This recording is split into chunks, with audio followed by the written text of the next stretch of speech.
नमस्कार। स्वागत है आपका इंडिया गेट टीवी पर। मैं हूं अजय सेतिया। मित्रों, विपक्ष की राजनीति में चुनाव रणनीतिकार प्रशांत किशोर नारद मुनि की भूमिका में आग लगाने का काम कर रहे हैं। पहले उन्होंने ममता बनर्जी को विपक्ष का सर्वोच्च नेता बनाकर प्रधानमंत्री बनवाने का सपना दिखाया था। अब वही सपना वह सोनिया गांधी को दिखा रहे हैं।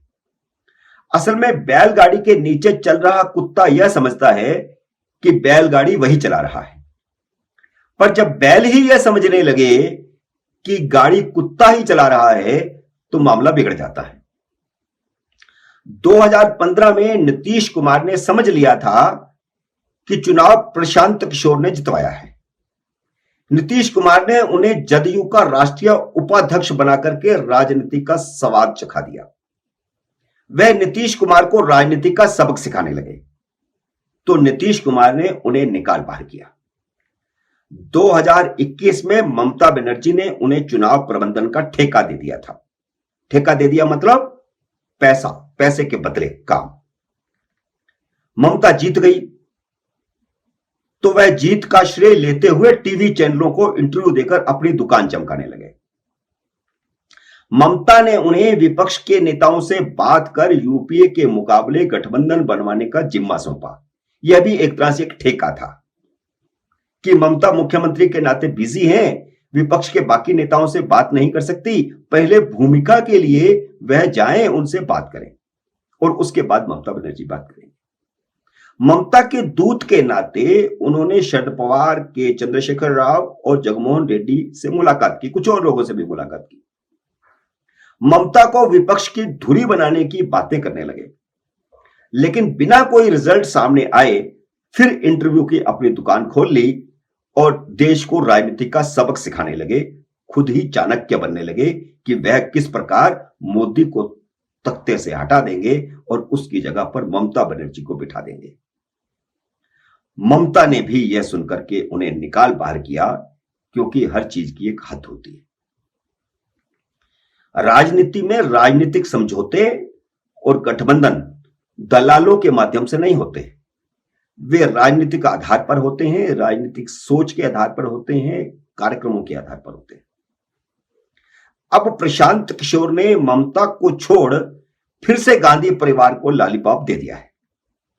प्रशांत किशोर ने 2014 में मोदी को जिताने, 2015 में नीतीश को जिताने और 2017 में पंजाब में कांग्रेस को जिताने और 2020 में दिल्ली में आम आदमी को पार्टी को जिताने और 2021 में बंगाल में तृणमूल कांग्रेस को जिताने का सेहरा अपने सिर बांधा हुआ है। हालांकि हर राजनीतिक दल का अपना आधार होता है, अपना काडर होता है, अपना वोट बैंक होता है। चुनाव प्रबंधन अलग चीज है, वोट बैंक अलग चीज है। कार्यक्रमों के आधार पर जनता वोट देती है, प्रबंधन के आधार पर वोट नहीं मिलते। लेकिन प्रशांत किशोर को यह गलतफहमी हो गई है कि वह जिसके साथ जाते हैं वह चुनाव जीतता है। पर 2017 और 2019 में यूपी की करारी हार और 2020 की बिहार में हार की बात वे नहीं करते।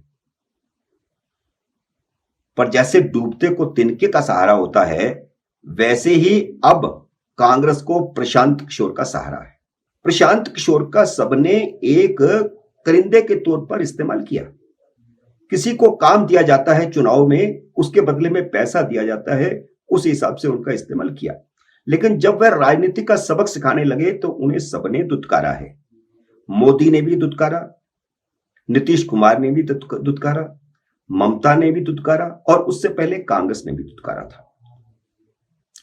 पर जैसे डूबते को तिनके का सहारा होता है, वैसे ही अब कांग्रेस को प्रशांत किशोर का सहारा है।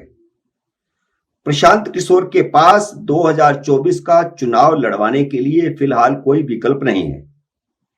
हालांकि यह भी सही है कि उनका पिछला प्रयास जब विफल हुआ था तो वे कांग्रेस के दर से ऐसे उठे थे जैसे वे कांग्रेस जैसा ही एक बड़ा विकल्प देश में खड़ा कर देंगे, लेकिन ऐसा हुआ नहीं। जब ना प्रशांत किशोर के पास कोई ठिकाना है, ना कांग्रेस को कोई उम्मीद बंधाने वाला है, तो दोनों फिर से एक दूसरे को दिलासा दे रहे हैं। पंजाबी में कहावत है, रब मिलाई जोड़ी, एक अंधा और एक कोढ़ी। प्रशांत किशोर ने नेहरू गांधी परिवार के तीनों सदस्यों सोनिया, राहुल व प्रियंका के साथ साथ 7 और बड़े नेताओं के सामने अपना प्रेजेंटेशन दिया है। इसमें उन्होंने बताया है कि कांग्रेस को 400 से कम सीटों पर चुनाव लड़ना चाहिए और बाकी सीटों पर रणनीतिक तालमेल करना चाहिए।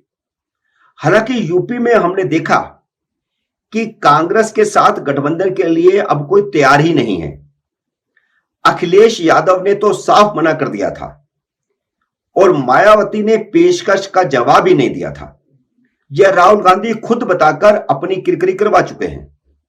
2019 के लोकसभा चुनाव में बुरी तरह से हारने के बाद से कांग्रेस एक भी चुनाव नहीं जीत पाई है। उसके बड़े बड़े नेता पार्टी छोड़कर जा रहे हैं।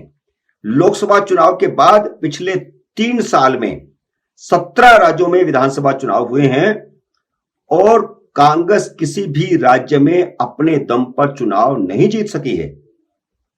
तमिलनाडु और झारखंड में उसकी सीटों में कुछ इजाफा जरूर हुआ है, लेकिन वह सहयोगी पार्टियों के दम पर हुआ है। महाराष्ट्र में भी वह सरकार में है, लेकिन वह चुनाव बाद बनी परिस्थितियों के कारण हुआ। इसके अलावा ज्यादातर राज्यों में कांग्रेस न सिर्फ हारी है, बल्कि उसका वोट प्रतिशत भी कम हुआ है। सोचें, उत्तर प्रदेश जैसे बड़े राज्य में जहां प्रियंका गांधी वाड्रा ने पूरी ताकत लगाई थी, वहां कांग्रेस को 2.5% से भी कम वोट मिले और लंबे समय तक प्रियंका गांधी को तुर्प का पत्ता बताया जा रहा था और वह पूरी तरह विफल साबित हुई। इससे पहले राहुल पूरी तरह विफल साबित हुए। उत्तर प्रदेश का नतीजा कांग्रेस की बदहाली का सबसे बड़ा सबूत है। प्रशांत किशोर के पास पता नहीं कौन सी जड़ी बूटी है जो वह कांग्रेस को सत्ता दिलाने का सपना दिखा रहे हैं। कांग्रेस को खुद को इस साल गुजरात और हिमाचल में कोई उम्मीद नहीं है। अगले साल वह राजस्थान और छत्तीसगढ़ भी हार गई तो उसके पल्ले कुछ नहीं बचेगा। मित्रों, उम्मीद है मेरा यह वीडियो आपको पसंद आया होगा। इसको लाइक करिए, शेयर कीजिए और अगर आपने मेरे YouTube चैनल को सब्सक्राइब नहीं किया तो इसे सब्सक्राइब कीजिए और घंटी का बटन भी दबाइए ताकि जैसे ही मेरा नया वीडियो आए आपको सूचना आए। मेरे नई वीडियो का करिए इंतजार। तब तक नमस्कार।